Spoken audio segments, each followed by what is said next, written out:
दोस्तों, अगर मैं आपसे ये कहूँ कि आप मिनिमम 500 से 1000 रुपये इन्वेस्ट करके अपनी खुद की वेब होस्टिंग कंपनी स्टार्ट कर सकते हैं, तो शायद ये गलत नहीं होगा। क्योंकि इस वीडियो के अंदर मैं आपको ये सारी चीज़ें बिल्कुल प्रैक्टिकली करके बताने वाला हूँ, दिखाने वाला हूँ, सिखाने वाला हूँ। तो अगर आप भी चाहते हैं अपनी खुद की एक वेब होस्टिंग कंपनी या वेब होस्टिंग बिजनेस स्टार्ट करना, तो इस वीडियो को लास्ट तक ज़रूर देखिएगा। क्योंकि इस वीडियो के अंदर मैं आपको GoDaddy रीसेलर प्रोग्राम की सारी चीज़ें बिल्कुल A to Z बताने वाला हूं कि किस तरीके से आप GoDaddy रीसेलर प्रोग्राम के साथ जुड़ के अपनी खुद की एक वेब होस्टिंग बिजनेस स्टार्ट कर सकते हैं, बिल्कुल अपने ब्रांडिंग के साथ। और इसके अंदर आपको मिनिमम 500 से 1000 रुपये इन्वेस्ट करनी होगी। तो चलिए वीडियो को शुरू करते हैं और सीखते हैं कि किस तरीके से हमने GoDaddy रीसेलर प्रोग्राम के साथ अपनी खुद की वेब होस्टिंग बिजनेस को स्टार्ट करनी है। तो दोस्तों, यहाँ पे हमने ऑलरेडी एक GoDaddy रीसेलर प्रोग्राम के साथ ज्वाइन किया हुआ है और उसका एक वेब पेज यहाँ पे हमने क्रिएट किया हुआ है। ये हमारा बिजनेस पेज है जिसके जरिए हम GoDaddy रीसेलर प्रोग्राम के माध्यम से अपनी सर्विसेज को बेचेंगे और इसके जरिए हमारा कमीशन अर्न होगा। तो कुछ इस तरीके से आपका भी GoDaddy रीसेलर प्रोग्राम के साथ जब आप ज्वाइन करेंगे तो आपका बिजनेस पेज बनके तैयार हो जाएगा। अब हम चलिए सीखते हैं कि किस तरीके से हमने अपनी GoDaddy रीसेलर प्रोग्राम के अकाउंट को सेटअप करनी है और उसे कॉन्फ़िगर करनी है। क्योंकि विदाउट कॉन्फ़िगरेशन आप प्रॉपरली इसको कस्टमाइज़ नहीं कर पाएंगे और आप अपने बिजनेस को रन नहीं कर पाएंगे। तो हमें सबसे पहले अपने अकाउंट को प्रॉपर तरीके से सेटअप करनी होगी। तो अब हमें अपनी GoDaddy के रीसेलर प्रोग्राम अकाउंट को सेटअप करने के लिए सबसे पहले जानी होगी GoDaddy के साइट के ऊपर। GoDaddy के साइट के ऊपर जाएंगे और नीचे हम स्क्रॉल करेंगे तो यहाँ हमें मिल जाएगा पार्टनर प्रोग्राम्स के अंदर रीसेलर प्रोग्राम्स। इसके ऊपर हमने क्लिक करनी है। तो जैसे ही रीसेलर प्रोग्राम्स के ऊपर आप क्लिक करेंगे आपके सामने ये पेज ओपन हो जाएगा। यहाँ पे आपको सारी इन्फॉर्मेशंस मिल जाएंगी कि आप किस तरीके से GoDaddy रीसेलर प्रोग्राम के साथ ज्वाइन करके अपनी बिजनेस को ग्रो कर सकते हैं या अपने माध्यम से आप GoDaddy के प्रोडक्ट्स को प्रमोट करके कितनी कमीशंस अर्न कर सकते हैं। ओके, तो यहाँ पे आपके सामने दो प्लान्स आते हैं। एक बेसिक रीसेलर का प्लान आ जाता है और दूसरा प्रो रीसेलर का प्रोग्राम आता है। अब बेसिक रीसेलर के अंदर आप अप टू 25 कस्टमर्स को ही मैनेज कर सकते हैं और इसके अंदर आपको अप टू 20% तक का ही रिटेल ऑफ मिलता है।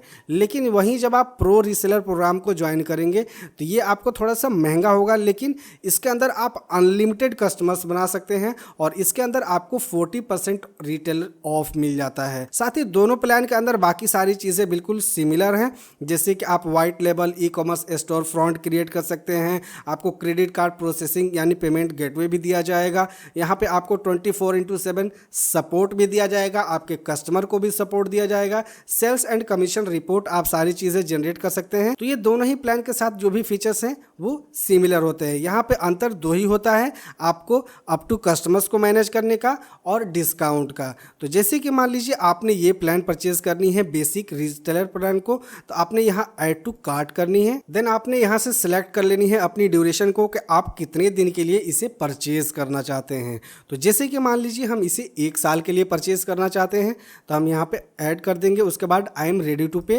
देन हम यहाँ पे अपना बिलिंग इन्फॉर्मेशन फिल करेंगे और अपना पेमेंट मेथड जो भी होगा हम उसे चूज़ कर लेंगे। ओके, उसके बाद हम यहाँ कंटिन्यू परचेज इसके ऊपर क्लिक करेंगे और इसको हम 684 रुपीज़ में परचेज कर लेंगे। ओके, इसके साथ हमने यहाँ पे एक चीज़ को और ऐड कर लेनी चाहिए, यानी कि हमने डोमेन को भी परचेज कर लेनी चाहिए। क्योंकि इसके साथ अगर हम डोमेन को भी परचेज कर लेते हैं तो हम अपने कस्टम डोमेन के ऊपर अपने स्टोर फ्रंट को बना सकते हैं। ओके, वो सारी चीज़ें मैं आपको आगे भी बताऊंगा कि अगर आप यहाँ पे नहीं परचेज करते हैं तो बाद में भी किस तरीके से आप परचेज करके उसको ऐड ऑन कर सकते हैं। ओके, तो यहाँ पे हमने पेमेंट कंफर्म करनी है।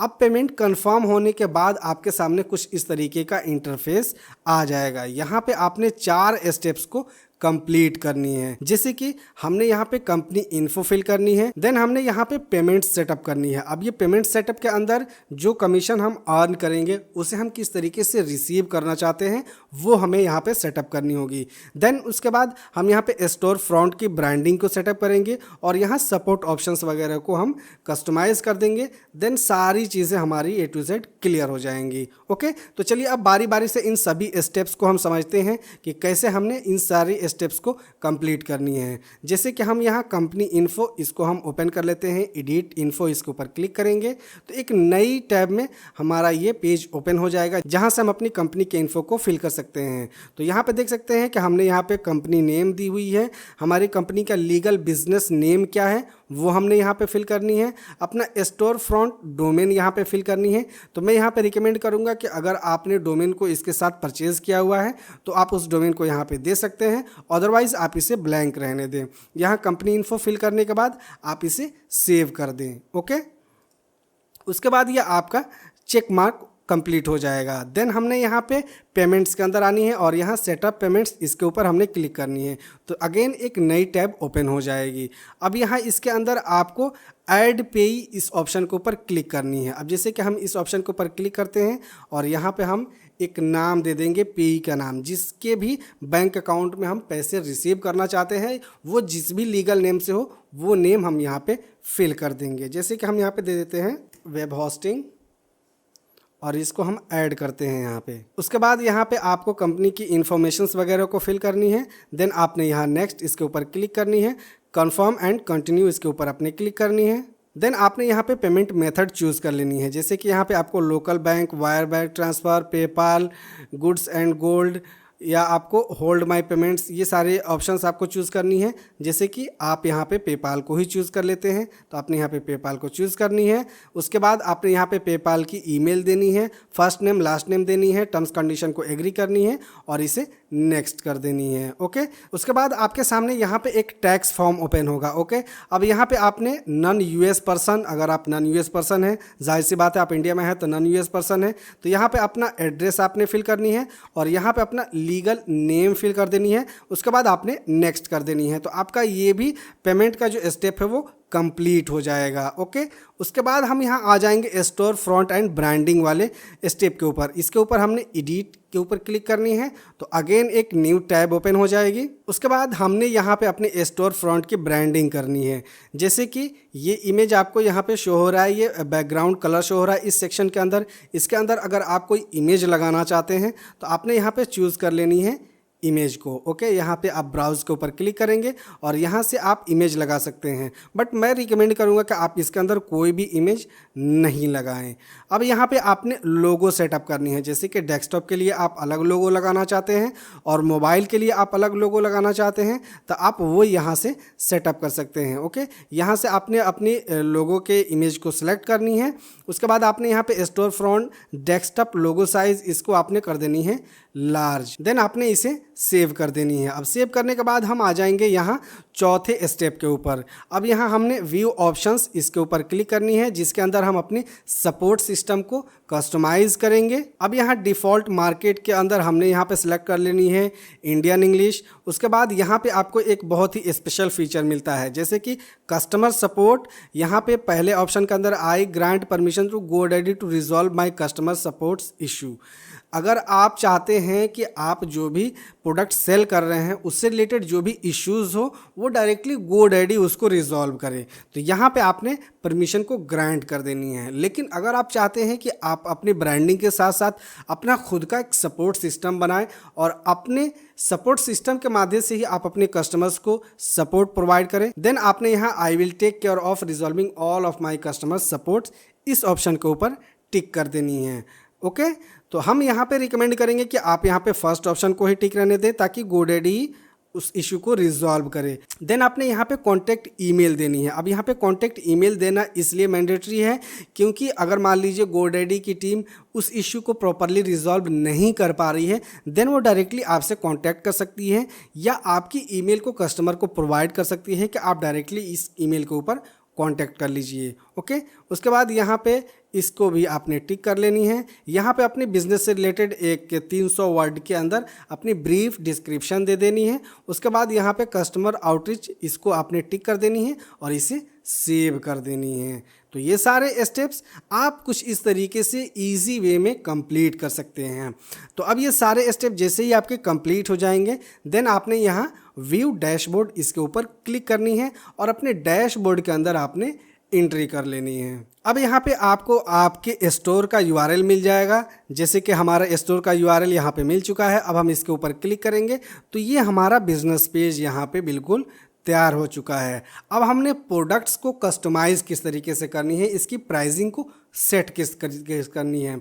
इसके अंदर बहुत ही एडवांस फीचर मिलता है कि आप किसी भी प्रोडक्ट की प्राइसिंग को यहाँ पे कस्टमाइज़ कर सकते हैं और अपने अकॉर्डिंग इसके अंदर मार्कअप लगा सकते हैं कि आपको कितनी इसके ऊपर कमीशन ऐड करनी है। और भी क्या क्या फीचर्स मिलते हैं जिसके माध्यम से आप अपनी इनकम को और भी इम्प्रूव कर सकते हैं। तो जैसे कि यहाँ पे सबसे पहले आपको डैशबोर्ड का एक ऑप्शन मिलेगा। उसके बाद यहाँ पे आपको रिपोर्ट का ऑप्शन मिलेगा जिसके अंदर आप यहाँ पे commissions, product commission, payment history, renewals, customer lookup और कस्टमर सेल्स वगैरह ये सारी चीज़ें रिपोर्ट आप देख सकते हैं। ओके, उसके बाद आपको यहाँ पे प्राइसिंग का एक ऑप्शन मिलेगा।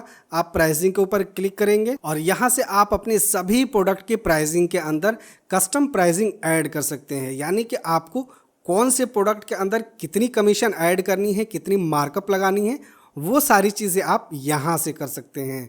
ओके, यहाँ हम अपडेट ग्लोबल प्राइसिंग इसके ऊपर क्लिक करेंगे तो यहाँ पे आपको दो ऑप्शन मिलेगा, set product price to suggested retail markup आपने ये रखनी है या आप कस्टम अपना मार्कअप लगाना चाहते हैं। तो मैं यहाँ पे रिकमेंड करूँगा कि आप फर्स्ट वाले ऑप्शन को ही रहने दें और इसे सेव कर दें, क्योंकि जो GoDaddy रीसेलर प्रोग्राम है वो अपने अकॉर्डिंग मार्कअप को यहाँ पे ऐड कर देगा। किसी के ऊपर 40%, किसी के ऊपर 50%, किसी के ऊपर 20%, किसी के ऊपर 15%। ओके, तो ये इंडस्ट्री के हिसाब से यहाँ पे ऑटोमेटिकली मार्कअप को लगा देगा। आपने यहाँ पे सेव चेंजेस के ऊपर क्लिक करनी है और इसे सेव कर देनी है। लेकिन अगर आप चाहते हैं कि आप कस्टम मार्कअप लगाएं तो आप यहाँ पे कस्टम मार्कअप भी लगा सकते हैं। जैसे कि 40% आपने लगा दिया, अगेन आप यहाँ सेव चेंजेस के ऊपर क्लिक करेंगे और इसे सेव कर देंगे तो सभी प्रोडक्ट के ऊपर ऑटोमेटिकली 50% का मार्कअप ऐड हो जाएगा। हम इसे कैंसिल कर देते हैं। अब जैसे मान लीजिए आपको प्रोडक्ट वाइज किसी प्रोडक्ट के अंदर अपने मार्कअप लगानी है तो वो आप कैसे लगाएंगे। जैसे कि हमें यहाँ वेब होस्टिंग के अंदर लगानी है तो हम यहाँ वेब होस्टिंग के ऊपर क्लिक करेंगे और इसको ओपन कर लेंगे। उसके बाद यहाँ पे आपको सभी प्लान्स दिख जाएंगे। अब यहाँ प्लान्स के अकॉर्डिंग आप मार्कअप लगा सकते हैं। जैसे कि बैकअप एड ऑन के अंदर इसका एस्टिमेटेड होलसेल रेट कितना है, 124 रुपये 17 पैसे। अब इसके अंदर आप मार्कअप लगा के इसको यहाँ पे बढ़ा सकते हैं। जैसे कि हम यहाँ पे 50% मार्कअप ऐड कर देते हैं। अभी यहाँ पे ऑलरेडी सजेस्टेड मार्कअप कितना है, 30% ऐड है। हमने इसको 50% कर दिया तो अब इसका ओरिजिनल प्राइस हो जाएगा 189 रुपये पर मंथ के अकॉर्डिंग। तो इस तरीके से आप कस्टम प्लान्स के अंदर भी, कस्टम प्रोडक्ट के अंदर भी मार्कअप लगा सकते हैं। ओके, अब यहाँ पे आपको चूज़ ए करेंसी का एक ऑप्शन भी मिल जाएगा। तो यहाँ पे आप करेंसी भी चूज़ कर सकते हैं कि आप अपने कस्टमर को कौन सी करेंसी दिखाना चाहते हैं उस स्पेसिफिक प्रोडक्ट के ऊपर। तो हमने यहाँ पे बाय डिफ़ॉल्ट INR रहने देनी है या आप USD भी रख सकते हैं। अगर आप USD रखते हैं तो एक आपको चीज़ प्रॉब्लम देखने को मिलेगी कि अगर आप कमीशन इंडियन रुपीज़ में अर्न करते हैं तो वहाँ पे आपको एक्सचेंज रेट लग जाएगा। इसलिए मैं रिकमेंड करूँगा कि आपको अगर इंडिया के अंदर ही ये बिज़नेस रन करनी है, आपका ज़्यादा कस्टमर इंडिया से है, तो आप यहाँ पे INR रहने दें। ओके, उसके बाद अगेन हमने यहाँ से सारे चेंजेस को करने के बाद इसे सेव कर देनी है। तो जो भी हमने यहाँ पे चेंजेस किए हैं वो उसके अकॉर्डिंग अपडेट हो जाएगा। यहाँ पे आप रिन्यूअल में भी अपने मार्कअप्स वगैरह लगा सकते हैं। हम यहाँ वापस से बैक आ जाएंगे तो यहाँ पे आपको सारे प्रोडक्ट्स मिल जाएंगे जिनके अंदर जा करके आप कस्टमाइज़ कर सकते हैं, उसके अंदर अपना कस्टम मार्कअप लगा सकते हैं या अदरवाइज़ आप यहाँ पे ग्लोबल प्राइसिंग भी सेट कर सकते हैं। उसके बाद आपको यहाँ पे स्टोर फ्रंट का ऑप्शन मिलेगा जिसके अंदर आपको ब्रांडिंग और सोशल मीडिया का ऑप्शन मिलता है। जैसे कि हम ब्रांडिंग के अंदर जाएंगे तो वही जो हमने अपना प्रोफाइल सेटअप किया, अपनी स्टोर फ्रंट सेटअप किया इस स्टेप के अंदर, सेम वही कंट्रोल हमको यहाँ भी मिल जाता है। उसके बाद आपको यहाँ पे मार्केटिंग का ऑप्शन मिलेगा जिसके अंदर आपको प्रमोशन और क्रॉस सेल का भी एक फीचर मिल जाता है। तो इसके ऊपर हम बाद में बात करेंगे किसी और वीडियो में कि हमें इसकी मार्केटिंग किस तरीके से करनी है, इसकी प्रमोशन किस तरीके से करनी है। और उसके बाद आपको यहाँ पे सेटिंग के अंदर आ जानी है। तो सेटिंग के अंदर आप यहाँ से कंपनी इन्फो को एडिट भी कर सकते हैं या आप उसे चेंज भी कर सकते हैं। अपनी नेविगेशन सिस्टम को आप यहाँ से चेंज कर सकते हैं। जैसे कि नेविगेशन के अंदर हम जाएंगे और यहाँ से हम इन सभी को एडिट भी कर सकते हैं। जैसे कि हमने यहाँ एडिट के ऊपर क्लिक किया और डोमेन रजिस्ट्रेशन के अंदर अगर हमने किसी URL को देनी है तो हम यहाँ पे कस्टम URL दे सकते हैं। अदरवाइज़ आपने यहाँ से बाय डिफ़ॉल्ट इसी को रहने देनी है। मैं यहाँ पे आपको रिकमेंड करूँगा कि आप इसे चेंज ना करें। उसके बाद यहाँ सपोर्ट ऑप्शन मिलेगा, जिसके अंदर आप जा कर के इस चौथे स्टेप को भी अगेन कंप्लीट कर सकते हैं। उसके बाद आपको यहाँ पे करेंसी का एक ऑप्शन मिलेगा, तो करेंसी के अंदर जा कर के आप यहाँ पे डिफ़ॉल्ट करेंसी सेट कर सकते हैं कि आपने अपनी साइट के ऊपर, अपने स्टोर के ऊपर कौन सी डिफ़ॉल्ट करेंसी को शो करनी है। उसके बाद यहाँ पे आपको डोमेन्स का ऑप्शन मिलेगा। इसके अंदर आकर के आप यहाँ पे डिफ़ॉल्ट रजिस्ट्रेशन लेंथ को सेट कर सकते हैं, जैसे कि आपको डोमेन रजिस्ट्रेशन के लिए डिफ़ॉल्ट रजिस्ट्रेशन कितना टाइम, कितना ड्यूरेशन का रखना है, वो आप यहाँ से सेट कर सकते हैं। अब इसके अंदर हमने कस्टम डोमेन किस तरीके से ऐड करनी है, तो कस्टम डोमेन ऐड करने के लिए आपने जानी है GoDaddy के ऊपर, और GoDaddy के ऊपर सिंपली आपने एक पहले डोमेन को परचेज कर लेनी है।